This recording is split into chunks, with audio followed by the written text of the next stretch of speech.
Hay dos columnas muy interesantes sobre el caso de Rosario Robles, una publicada por Broso. A mucha gente pues no le va a gustar que compartamos esta información.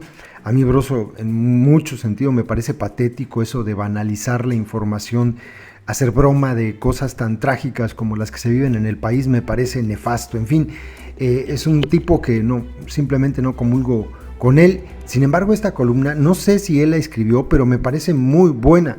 Y digo no sé si él escribió porque incluso él ha dicho que hay varias personas que le ayudan en sus medios de comunicación. Entonces la página que él tiene, esta de El Mañanero, pues puede tener opiniones de personas distintas a él. No sé quién la haya escrito, me parece muy buena. Desde el título, ¿quién en su sano juicio se atreve a defender a Rosario Robles? Esto con dedicatoria especial, supongo que vieron a Ciro Gómez Leiva, casi diciendo que esta señora era un ángel, que pobrecita y que la fregada, y también en alusión a una declaración que hizo pues antes de que fuera coronado López Obrador, no recuerdo el año, pero por ahí incluso le estuvieron compartiendo, donde decía que Rosario Robles era un chivo expiatorio. Lo dijo López Obrador, no pueden negar que él lo dijo. Bueno, esta y la segunda de Julio Astillero, que también es muy interesante porque dice: a ver, sí pues, Rosario Robles, gato de medio pelo, pero ¿y los de arriba? Es decir, el fiscal Cóndor va a llegar hasta Gertz Manero va a llegar hasta El Miado y hasta Peña. Vamos con la primera. Dice El Mañanero, por no decir Broso, porque quién sabe quién escribió esto. Dice: desde hace años, déjenme la hago más grande para que se vea más chida. Ahí está. Desde hace años he seguido de cerca la trama de Rosario Robles. Me refiero al papel que desempeñó durante el trágico sexenio de Peña Nieto, que se resumió en 3 palabras: corrupción, impunidad y violencia. Me queda muy claro que la administración de Peña Nieto no solo incurrió, también fomentó prácticas de enriquecimiento inexplicable. Creó el modus operandi de las empresas fantasmas, corrompió a instituciones como las universidades públicas, hago un paréntesis, y de esto no se habla. Hay 9 rectores de universidades públicas que tienen que estar en este momento, pues, cuando menos preocupaditos, si es que la fiscalía quiere ir hasta el fondo del asunto, pero de ellos no se habla. En fin, y toleró la corrupción en muchos espacios que no habían sido trastocados, tanto así que se convirtió a nuestra nación en la más corrupta de América Latina para fines de su sexenio. ¿Alguien puede decir que no es verdad esto del delincuente Peña Nieto? No podemos olvidar que la corrupción es el atajo de las aspiraciones de muchos. Es una de las fórmulas predilectas para amasar fortunas, influencias y poder. Y la gavilla de la pasada administración nos lo dejó más que claro. No tiene color de preferencia y se cultiva en el jardín de todos los círculos de poder y en los 3 niveles de gobierno. Esto también aplica para las administraciones del delincuente Vicente Fox, Carlos Salinas, Ernesto Zedillo y obviamente el genocida Felipe Calderón. Aplica para todos. Continúo. Sin embargo, Rosario Robles, por voluntad propia, se convirtió en un artífice y en uno de los personajes más oscuros y cínicos de la pasada administración. No es un chivo expiatorio, PG, ni las acusaciones en su entorno son un circo. La exsecretaria de la Sedesol y la Sedatu tampoco es solo un peón en el tablero político. Aquí estoy de acuerdo, pero tampoco es la reina o el rey de la corrupción, de quienes están por encima de ella, aunque definitivamente estén dispuestos a sacrificarla. Yo no tengo la menor duda de que en el esquema de corrupción del sexenio pasado hay cerebros maestros, reyes y reinas que esperamos puedan dar con ellos y vincularlos a proceso. Muchos personajes que pueden estar por encima de Rosario Robles, pero de eso a que ella sea un peón hay una enorme distancia. Ella ha gozado del poder, del abuso y la opulencia de la pasada administración. Gato de medio pelo. Tal vez el hecho de abrir un proceso en contra de Rosario Robles y que esté en prisión, aunque sea de manera preventiva, no implica investigar más a fondo y más arriba. Espero que no sea el caso. Sin embargo, en su contra, hay suficientes elementos contenidos en las investigaciones y denuncias ya presentadas por la Auditoría Superior de la Federación con relación a las 2 secretarías de las cuales fue titular, así como toda la investigación de la llamada estafa maestra, para condenarla. Definitivamente no se trata de un chivo expiatorio, PG. Son estas las razones por las cuales me tiene sorprendido que, después de que el juez Felipe de Jesús Delgadillo la vinculara a proceso y ordenara prisión preventiva justificada para estimar que existe el riesgo de que se sustraiga de la justicia, haya quien la vea con empatía, con pudor, Ciro Gómez Leiva, y que hayan sido conmovidos por sus lágrimas, Ciro Gómez Leiva. Parecieran olvidar que los miles de millones de pesos extraviados estaban destinados, a mejorar las condiciones infrahumanas de los más jodidos de este país, los que no tienen techo donde refugiarse y siguen muriendo de hambre. Esos actos no merecen ningún tipo de misericordia. Completamente de acuerdo. ¿Cuántas veces no hemos dicho aquí que la corrupción provoca muerte?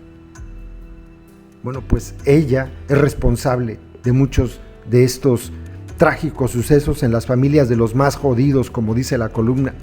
Ella, junto con su defensa, plantearon una estrategia jurídica que simplemente no fructificó. La víctima abnegada, de faldas bien puestas, que siempre daba la cara porque, según sus propios dichos en múltiples entrevistas, no había pruebas que la involucraran y creían no haber firmado ningún convenio, que no tiene capacidad económica para darse a la fuga, aunque es de todos sabidos que no estaba en el país. No convencieron al juez. En lo personal, hago votos para que en los próximos meses la Fiscalía General de la República tenga la capacidad de recabar todas las evidencias necesarias y presente los suficientes testigos dispuestos a testificar en su contra, con el objeto de que Rosario Robles sea condenada por los delitos cometidos, que en mi juicio no tengo ninguna duda razonable en sentido contrario. Adicionalmente, es de vital importancia lo que de la audiencia se desprendió.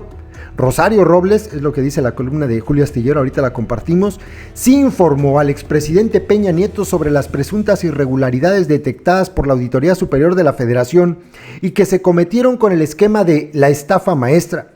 La comunicación entre ella y el expresidente ocurrió por 3 vías. En reuniones de gabinete, giras de trabajo en las que coincidieron y vía telefónica a través del llamado teléfono rojo, afirmó la defensa de la exsecretaria en la audiencia, con lo que ya queda implicado Peña Nieto. De la misma forma, los abogados de Rosario Robles Berlanga también afirmaron que José Antonio El Miado fue advertido de las irregularidades detectadas por la auditoría en el acta de entrega-recepción de la Secretaría de Desarrollo Social el 27 de agosto de 2015, cuando el ex candidato presidencial asumió la titularidad de la dependencia y ella fue nombrada titular de la Secretaría de Desarrollo Agrario, Territorial y Urbano, la SEDATU.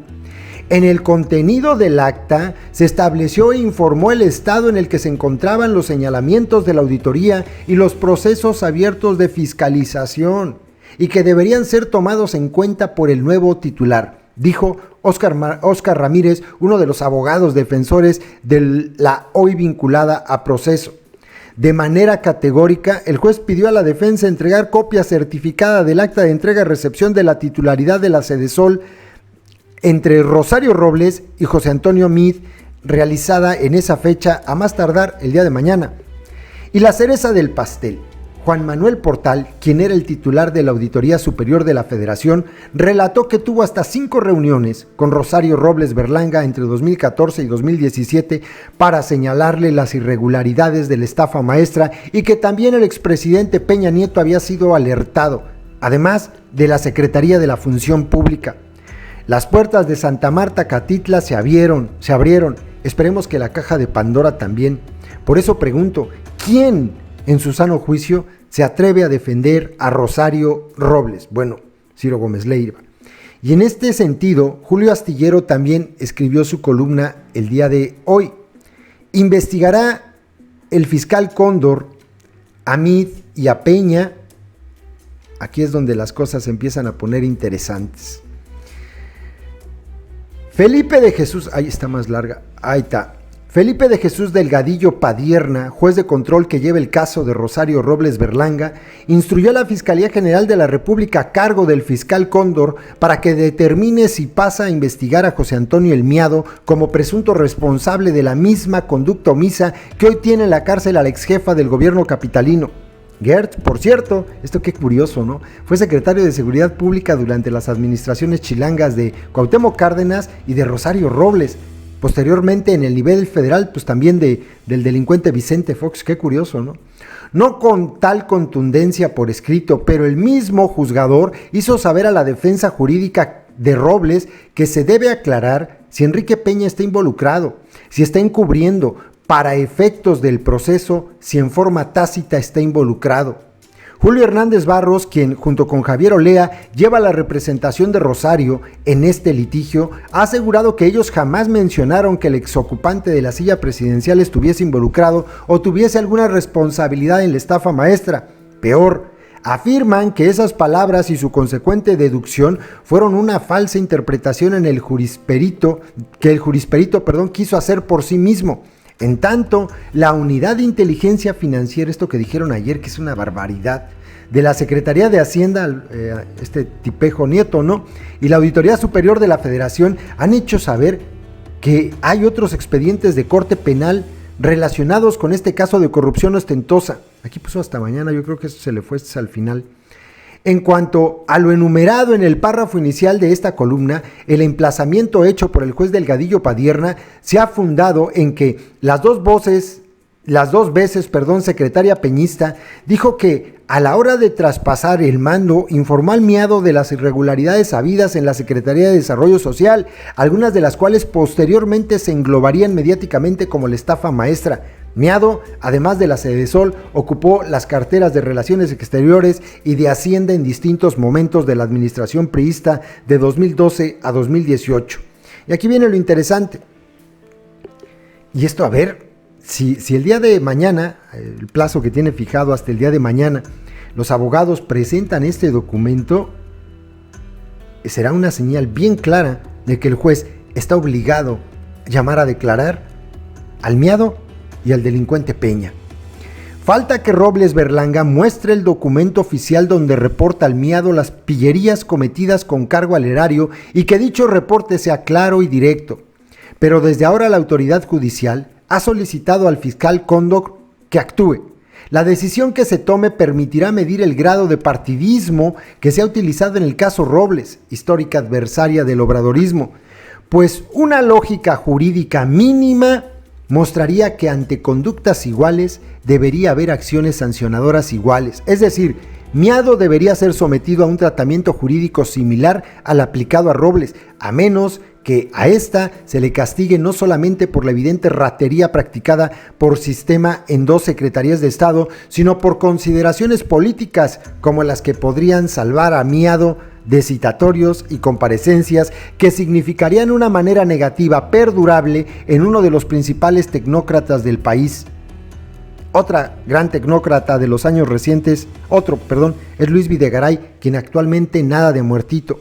Por su parte, Ramón Sosa Montes Herrera Moreno tramitó ayer ante la Justicia Federal una orden para no ser detenido en el contexto de lo sucedido a Robles Berlanga, con quien Sosa Montes fue jefe de oficina de la Secretaría en Sedesol y en Sedatu, junto con Emilio Cebadúa, oficial mayor también en esas secretarías. Emilio Cebadúa, muy amiguísimo de Denise Merker, por cierto.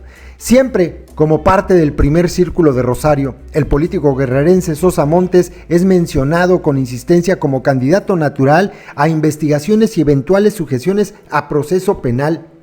Como puede verse, el Rosario de Rosario tiene muchas cuentas en el sentido de las pequeñas esferas enlazadas que sirven para llevar control de los rezos emitidos y también de los varios expedientes judiciales que podrían armarse contra exfuncionarios corruptos a partir solamente de los testimonios, pruebas e indicios que se han producido a partir del estremecimiento Robles, que es evidente, no es el único ni el de más alto nivel en cuanto a corrupción institucionalizada. Bueno, aquí se habla ya de otra cosa, ¿no? De los periodistas, un tema también muy grave, muy grave, en fin. Pero el tema de Rosario Robles aquí está. El día de mañana es clave, es muy clave. Si mañana el abogado de Rosario Robles presenta este documento, entonces el juez tiene que llamar a declarar al Miado, meterlo a la cárcel, bueno, prisión preventiva, todavía no condenado, pero también al delincuente Peña Nieto, ¿no? ¿Qué va a pasar? Si el día de mañana las cosas siguen como hasta hoy, es decir, Rosario Robles la única implicada, pues estamos hablando de una situación que es muy partidista, que se trata de poner a esta doña en la cárcel y no tocar a sus cómplices, y ya sería algo bastante grave. Ahí se los dejo. ¿Qué piensan ustedes? Saludos a todos.